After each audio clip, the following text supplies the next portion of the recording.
네, 아시아경제 송승섭 기자입니다. 제가 아까 잘못 들은 걸 수도 있는데 선발된 청년 담당관들은 이렇게 말씀하셔서 네. 혹시 청년 담당관을 복수로 남 여러 한 명, 여자 한 명 해서 총 2인을 네. 채용할 계획입니다. 아, 네, 감사합니다. 네.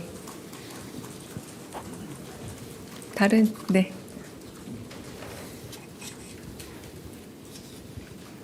네, 매일경제 성승훈이라고 합니다. 혹시 그 공개 채용 방식으로 하는 거는 청년 담당관 외에 대통령실에서 다른 직제도 좀 검토하고 계시는지 궁금합니다. 네, 이 부분에 대해서는 향후에 이제 공공 부문의 청년 인턴 혹은 이렇게 뽑을 때 적용할 수 있고요. 그러니까 중앙부처에서 일하는 청년 인턴 내지는 공공기관에서 일하는 청년 인턴 등을 좀 대상으로 추진할 계획은 있습니다. 네, 그래서 그 채용 인원이나 이런 것들을 고려했을 때 뭐 제안서 작성, 발표 면접 절차는 지금 저희는 있고요. 대통령실 청년에 대해서는. 그런데 앞으로는 이 부분에 대해서 이제 관계 부처와 협의해서 양식은 좀 달라질 수 있다는 점 말씀드립니다. 네. 다른 질문도 가능하십니다. 네.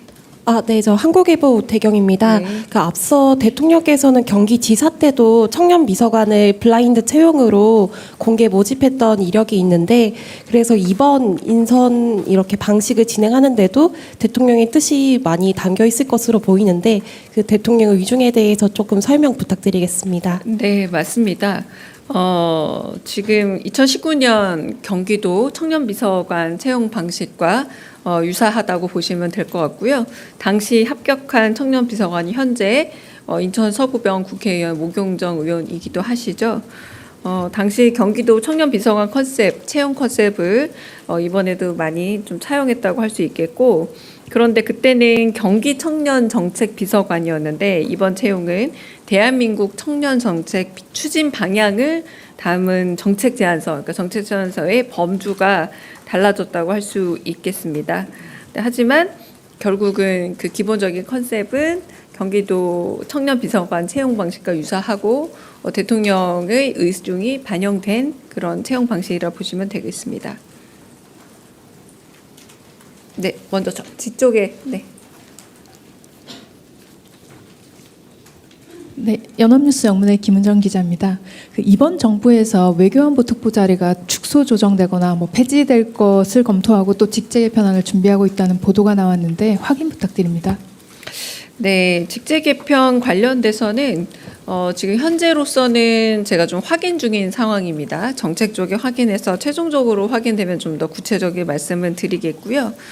대통령실 조직 개편안과 또 유사하게 국정기획위가 정부 조직 개편안을 이제 대통령실에 전달했냐는 질문이 많아서 좀 연관해서 얘기를 드리면 7월 3일에 국정기획위원회로부터 정부 조직 개편안을 제안받기는 했고, 마찬가지로 현재 내부 검토 중이며 정부 조직 개편과 관련해서 아직까지 결정된 바가 없습니다. 이는 대통령실 조직 개편안 역시도 아직 안이 구체적으로 정해진 바가 없기 때문에 결정되는 대로 구체적인 그림이 나오는 대로 브리핑이라던가 다른 방식으로 전달해 드리도록 하겠습니다.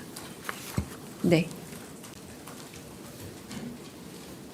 네, 채널A 홍지은입니다. 그 안보 현안인데 트럼프 네. 대통령이 이제 9일까지 무역 협상을 이제 마무리 짓겠다고 하는데 현재 방미 중인 위성락 실장한테 좀 들리는 좀 진전된 내용이 있을지 궁금하고요. 그다음 대통령께서 좀 위성락 실장한테 좀 특별히 당부한 게 있으실지도 궁금합니다. 네, 도착한 지 얼마 안 돼서 아마 만남이나 혹은 면담을 추진 중인 것으로 이제 이루어진다고 해도 저희가 정확한 정보를 지금 알기는 어렵습니다.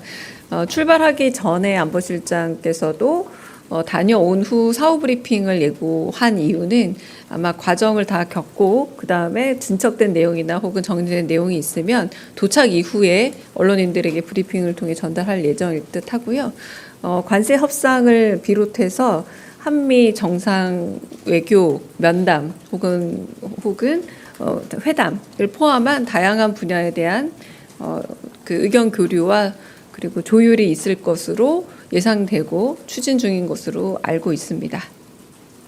네, 네, 저희 먼저 들을게요. 네. 최민식 기자님. 네. 네. 저 TV조선의 최민식입니다. 네. 오늘 과방위에서 방송법 통과가 유력해 보이는데 사실 어제 기사도 나왔었어요. 거기에 대통령의 쿼트가 나오기도 했거든요. 관련해서 대통령실의 입장이 어떤지 좀 더 구체적으로는 이 방송법이 속도를 내고 있는 것에 대한 대통령의 생각은 어떤지 좀 궁금합니다. 네, 대통령의 생각은 방송 그 법 개개에 대한 구체적인 사안을 밝혔다라기보다 국민적인 공감을 사고 한편으로 국민적 지지를 받을 수 있는, 그래서 권력의 구조나 혹은 누가 그 집권을 하느냐와 여부와 관계없이 국민들에게 대중적인 공감대와 지지를 얻을 수 있는 방송법이 필요하다라고 말씀하셨고요. 그 안에는 다양한 거버넌스를 비롯한 다양한 그 법안들이 포함되어 있지만 특별 개별 법안에 대해서 의견을 밝힌 바는 없습니다. 네. 네, CBS 허지원입니다. 그 야당에서 계속 추경안 관련해서 대통령실 특활비 등 포함된 부분 내로남불이다 비판을 하고 있는데, 민주당에서는 지난 윤석열 정부 때 좀 대통령실 특활비가 집행 내역이 공개되지 않아서 삭감을 해야 된다 이렇게 주장을 했잖아요. 근데 이번 정부에서는 그럼 집행 내역을 좀 어떻게 투명화할지 이런 방침이나 계획이 따로 정해진 게 있을까요? 네, 책임 있게 쓰고 소명할 예정입니다. 다른 질문도 받겠습니다. 네.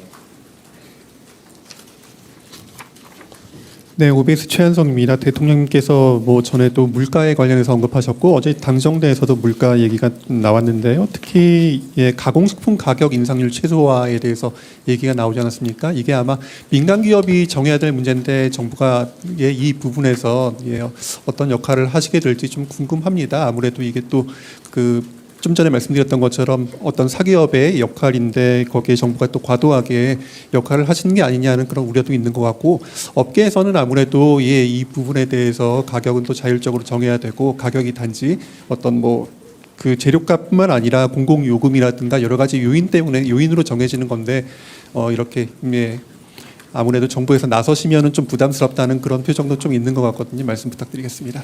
네, 구체적인 질문이므로 일단 제가 확인을 거쳐야 되는 사안으로 보이고요. 다만 첫 번째 국무회의에서도 특히 가공식품에 관한 물가 상승에 관한 여파를 서민이 너무 직접적으로 받는 부분에 대해서 우려가 있었고 걱정이 있었던 것은 사실이고요. 그 부분에 대해서는 제가 확인을 좀 해봐야 될 것 같습니다. 네. 네, 서울경제 송종우 기자입니다. 대통령께서 기자회견장에서도 말씀을 하셨는데 특별감찰관 관련해서 조속히 채우라 지시하셨다고 말씀하셨습니다. 못 들었어요. 특별감찰관. 특별감찰관. 제가 발음이 네네, 좀 그렇습니다. 죄송합니다. 네, 발음이 아주 잘못 알아들었습니다. 특별감찰관 진행 네. 현황 어떻게 되고 네. 있는지 궁금합니다. 네, 아직 국회에 요청하지 않은 것으로 최근 아침에 확인됐고요. 네, 그래서 아직은 국회에 요청하지 않은 상태입니다. 질문 또 있으실까요? 네. 네, 한겨레 시영철입니다. 네. 한일국교 60년 축사에서 네. 과거사 있었다가 빠졌다는 보도 있었는데요. 좀 구체적으로 설명해 주실 내용이 있는지 궁금합니다. 네, 그 부분도 확인은 필요하지만 대통령의 평소 생각과 말씀, 그리고 일본 총리와 정상외교 자리에서 만났을 때도 늘 하시는 말씀이 과거사가 중요하긴 하지만 현재 굉장히 복잡다단한 국제 관계 속에서 한국과 일본의 현재 그리고 미래의 방향, 그리고 상호적인 일종의 호혜적 관계 속에서의 대응이 매우 중요하다는 말씀을 자주 하셨습니다. 이 정도로 가름하겠습니다. 네. 다른 질문 또 있으실까요? 없으면 오늘 여기서 마치겠습니다. 네, 요거는 굳이 보도는 아니고요. 이따가 아마